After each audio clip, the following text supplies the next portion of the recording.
Kar seješ, to žanješ. V oddaji Klepet ob kavi sejemo srečo, zdravje in ljubezen. Hvaležno pozdravljeni. Mogoče se včasih zdi, da v življenju ni nobenega reda, da se vse kar dogaja tja povprek, a vendarle obstaja ritem, vendarle obstajajo zakonitosti. In indijska astrologija Džotiš je tista, ki nam ponuja razumevanje teh zakonitosti, ki so torej pomembne v življenju. V Ljubljani 29. marca se bo okrog tega zgodil tudi seminar.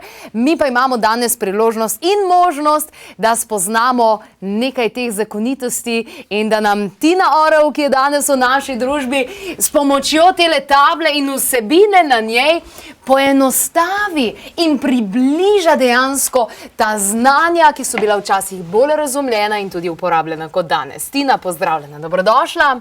Čau. Torej, tukaj vidimo ene križce, krašce, pa neke številke, pa neke, ne vem, periodni sistem mogoče? Ne, tu sem jaz narisala, ne, se vidi, da je malo tako, ker jaz ne znam risati, ampak sem hotela gledalcem predstaviti, kaj pomeni Džotiš, če si bi oni radi doma sami kaj prebrali, kaj sploh pomeni tu in ki sploh začeti gledati, ne. Tu sem si želela, no. Odlično, se pravi, zdaj, če bodo dobro poslušali naši gledalci, bodo lahko sami ugotovili in si sami doma naredili neko tako na hitro varianto, da bodo vsej mečkano začutili ta okus indijske astrologije, ki razlaga naše življenje, ne? Tako da, evo, pride taka karta, kadar se vpiše v računalnik, pride free charts, posod se lahko tu zračuna, samo potem mi ne vemo, kaj s tem delati, ne, če nam nobeden ne pove. Ker meni tole nič ne pove. Ja, no, se zato. Tako da, v bistvu, jaz bi prvo, kar bi povedala, je pač, sploh kako hiše sledijo. Da je tu prva hiša, ta kvadratek tukaj je prva hiša. Potem pa gre naprej druga hiša, tretja, četrta, peta, šesta, sedma, osma, 9., 10., 11. in 12. Tako grejo sploh hiše okoli. Potem je pa pomemben ta znakec tukaj, ne? Ta petka. Ja, se pravi, ta petka ne pomeni 5. hiša in 12 hiš, ki predstavlja 12 področij. Prva hiša je vedno tukaj, petka pa pomeni predstavlja leva, da je tu ta karta je pač od nekoga, ki je znamenje leva. Njegov lagnež je v levu. In potem se gre naprej. Devica, tehnica, škorpion, strelec, kozorog, vodnar, riba in tako naprej. Torej, vsako število ima svoj planet. Ja, znamenje. Znamenje. Ja, vsako število. Če bi bila tle enka, da bi se tako sovpadalo, se pravi prva hiša, da bi bila te enka, se pravi, da bi bilo to znamenje ovna. Aha, ampak ovn ima pa tudi svoj planet. Ima Mars. Ja. Samo bolj treba pogledati, kam gre ta Mars. Recimo v tem primeru, ker je lev, je planet Sonce od leva. In bolj moramo pogledati, kam v karti gre Sonce. In v tem primeru gre Sonce v 10. hišo. In ta oseba mora nujno biti izpostavljena nekje na vidni poziciji. In kakor vem, ta oseba je tudi direktorica ene kar dobre znane firme. Pa jaz sem slučajno včeraj tu vnesla te podatke noter in mi je bilo tudi meni zanimivo za moje učenje, ne, da v bistvu se ji vidi, ne, da je direktorica, ker ima Sonce in Merkur, Merkur je tle, ne, ki je tudi za prodajo in tudi tu dela, no, prodaja, pospešuje prodajo in ful ogromno dela z ljudmi, tako da tu je njej pisano na kožo. Pisano na kožo. In to je verjetno namen indijske astrologije, da nam pomaga razumeti, kaj nam je pisano na kožo. Točno tu. Itak celo življenje se mi tu sprašujemo, kaj tu sploh smo, kaj je za nas pomembno, kaj si sploh želimo, ker v tej poplavi informacij sploh ne vemo. In tlele ena tako izhodišče, da si lahko vsak pogleda. Eno opozorilo bi pa vseeno dala tukaj, no, da tisti teksti na spletu so res splošno napisani. Tako da, če bo kakšna stvar, ki se njim ne bo zdelo, da je tu za njih, naj preslišijo. Ker tisto je tako splošno in 5000 let nazaj staro, ker tu je pač veda 5000 let stara, da mi vseeno moramo to znanje prenesti v današnji svet. In posodobljeno povedati. Na psihološki način in zato sem pa jaz tle, no. Zato se pa jaz že toliko let tu učim in In vsako leto nekaj novega odkrijem, to sploh ni konca. Sama sem poskusila veliko let nazaj, da bi se to kar malo sama učila, pa ne gre. Ne gre. Dejansko se ustaviš na neki točki oziroma potrebuješ nekega mentorja zraven, in se zdi, da je potem to veliko lažje. No, saj ti imaš tudi neke mentorske, ampak za druge stvari, a ne? Ja, imam mentorske programe, ki sem jih zdaj poimenovala Moderna čarovnica. Wow. Ja, nisem še objavila na spletni strani, ker pač me misli prehitevajo. Ampak bom. V bistvu, tu je prav tam, so ljudje, ki jih recimo malo več zanima džotišt, kot si ti rekla, nimajo pa časa, da bi zdaj se 4 leta nekam upisali, jih pa zanima za svoje domače, da bi jim pogledali, ne bi pa tu delali. In potem v tem programu gremo točno čez vse planete, čez vse hiše, gremo globje v karto, na psihološki pogled pogledamo recimo. Zdaj, v tem primeru, če pogledamo to karto, bi lahko bilo, recimo, da ona je direktorica in da ima težave tu sprejeti.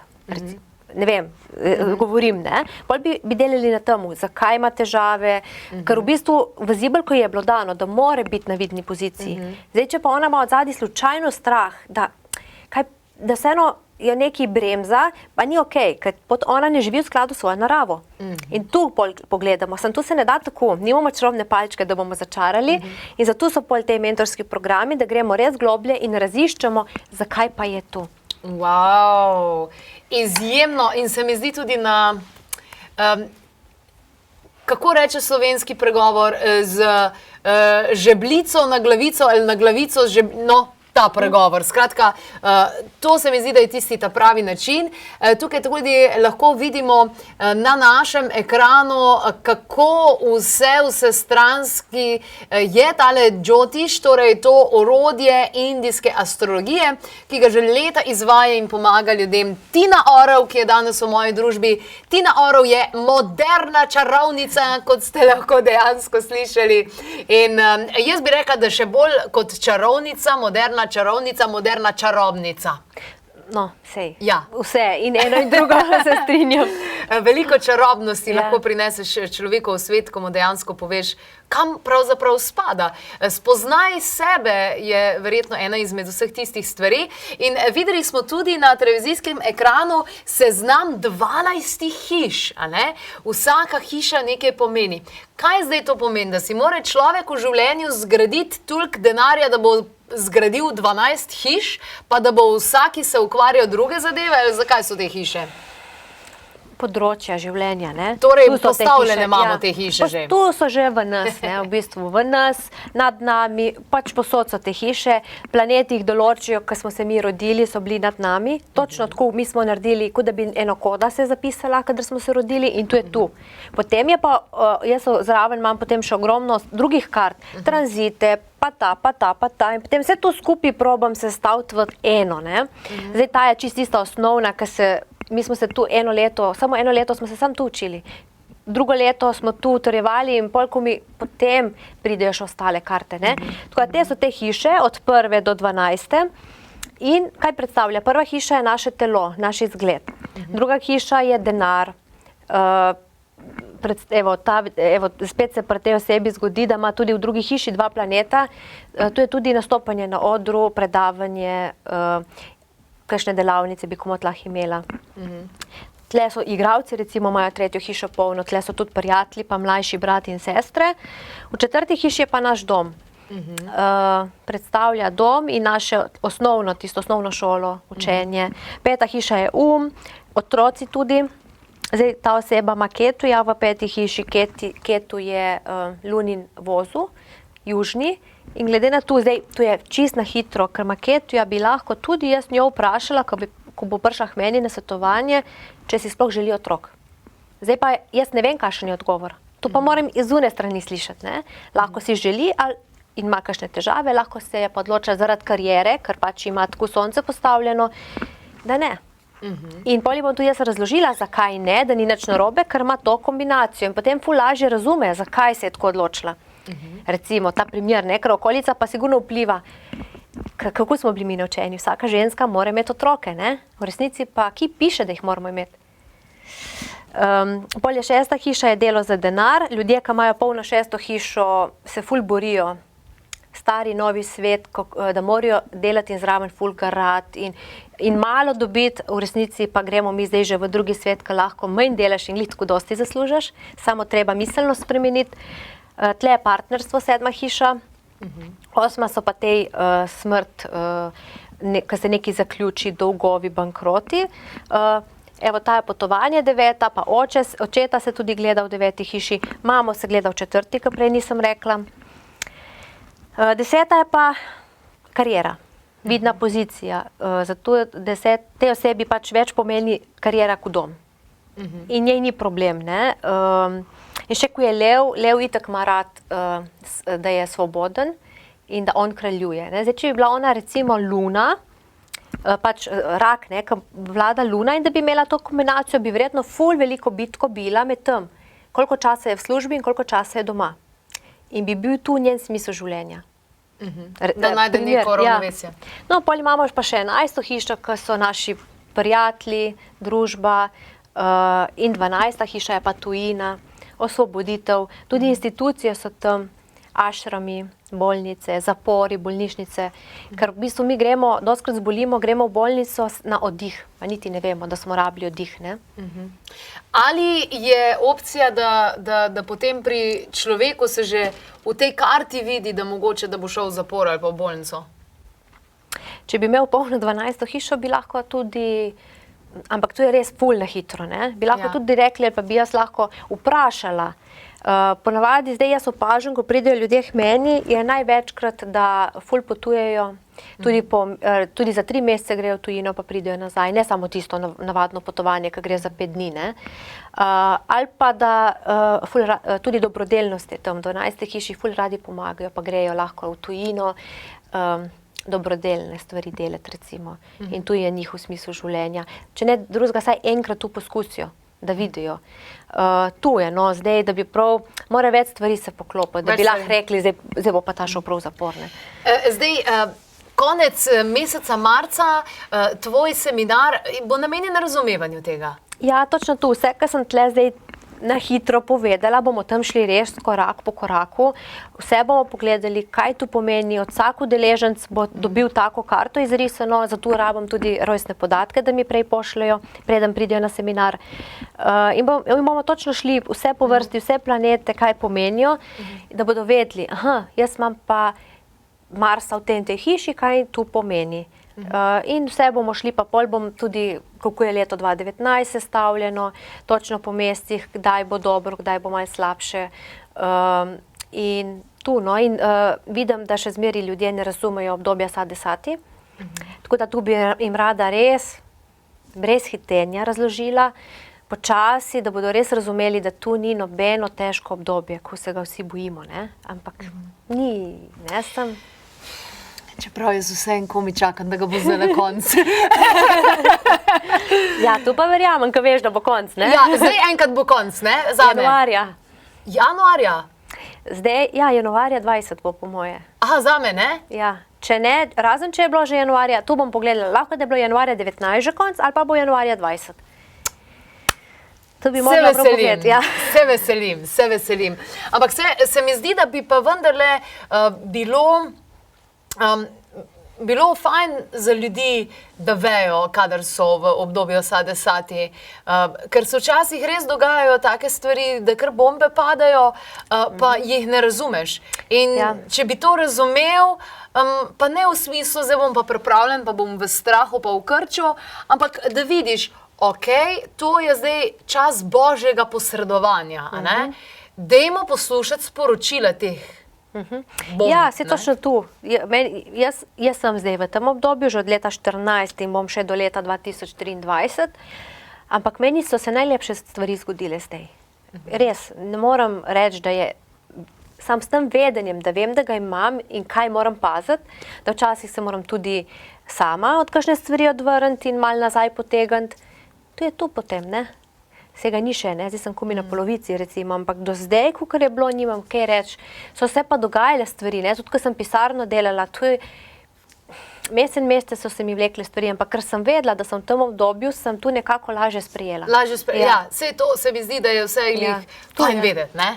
Tu je nujno, da se ve, kdaj je, da imamo en tak licajček. Ok, je to obdobje, vse bo ok.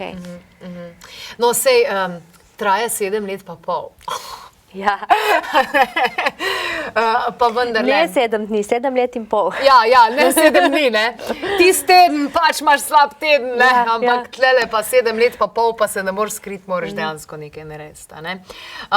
Torej, na internetu je veliko nekih kalkulatorjev, ki omogočajo, da nekako pridemo do tega, ti pa dejansko ljudem pomagaš, da si to sami razlagajo, oziroma tisti, ki ne želijo vedeti nič od tega, te enostavno pokličejo, se s tabo dogovorijo za razlago, kjer pa dejansko jim poveš samo tisto, kar je gola informacija kot tašna, ne?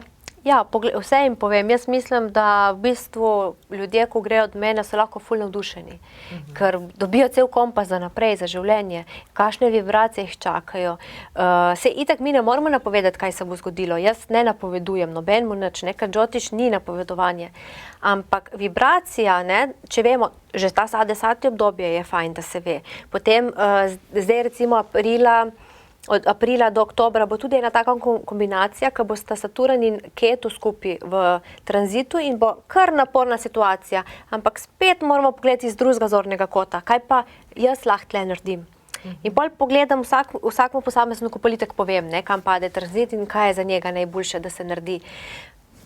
Jaz mislim, da mi je ful lažje, odkar poznam Džotiš, meni je ful pomagal. Ne vem, če bi bila tle, kamor sem, če tega ne bi poznala. Ne vem, če bi, po moje, jaz bi delala v eni službi in ne vem, če bi bila srečna, no. Tako, če pogledamo sam na hitro, ker res mi je ful pomagal in še mi pomaga, pa mojim bližnjim, pa vsem ljudem. Tako da jaz bi rada vsem osvetlila to pot, da jim bo lažje, ne. Zakaj bi mogli trpeči, če nam je lahko lažje? Wow, res izjemno. To, kar si povedala, ne, pa delaš v neki službi, s katero nisi zadovoljen in srce mene zaboli, ko mi ljudje razlagajo, da jim je slabo že v nedeljo, zato ker vejo, da v ponedeljek bojo mogli zjutraj v službo. In jaz si ne predstavljam takega življenja, koliko ti ljudje dejansko trpijo, ne? Ja, to je mene porilno, da sem začela druge stvari raziskovati, že 10 let nazaj, še več, 15 let nazaj, ker mi je enostavno tako življenje zdaj se mi je zdelo brez smisla. Vsak dan eno in isto, če ti uživaš, ja, če ne, jaz nisem tako ustvarjena, jaz tako ne uživam, jaz sem bolj iskala druge stvari, no. In mi je Džotiš ful pomagal, tako, te vede vedske, malo drugače govorijo stvari, sej spet, ne, jaz poudarjam, tu je 5000 let nazaj, mi moramo tu posodobiti to znanje in ga pogledati zdaj, kaj pa mi zdaj rabimo. Ne zdaj, tiskrat so hodili v cerkev in verjetno so potem neke obrede delali, tega ni zdaj potrebno, da se tu dela. Ampak neko meditacijo si vsak lahko naredi ali pa neko tišino, 5 minut na dan, zato da se resetira tiste službe in od unga kaosa, ki je cel dan. Tu pa skoraj ne more ljudje, meni reče, da nimajo časa, ampak jaz vem, da 5 minut si pa lahko vsak vzame. Vsak. Ja. Hvala lepa, ker živiš to svoje poslanstvo, da drugim osvetljuješ pot. Hvala lepa. Tina Oro, moderna čarovnica, je bila danes v moji družbi. In ja, vsekakor zanimivo. Če vas zanima še kaj več, imate priložnost in možnost, torej 29. marca v Ljubljani. Tina je sicer iz Sežane in v prestolnici torej pripravlja tale seminar, ki se je že zgodil sicer tudi v januarju in se sedaj ponavlja. Sicer pa, kdor išče, ta najde, zagotovo boste našli še veliko informacij o njej, kajti z vsemi svojimi sposobnostmi je pomagala že zares ogromno ljudem. Še kakšna informacija pa na klepetobkavi.si ali na YouTube kanalu Klepet ob kavi. Međutim, totalna proteza, mi znamo, prekriva nepce, prekriva dlesni, prekriva sav taj naš osjetilni aparat.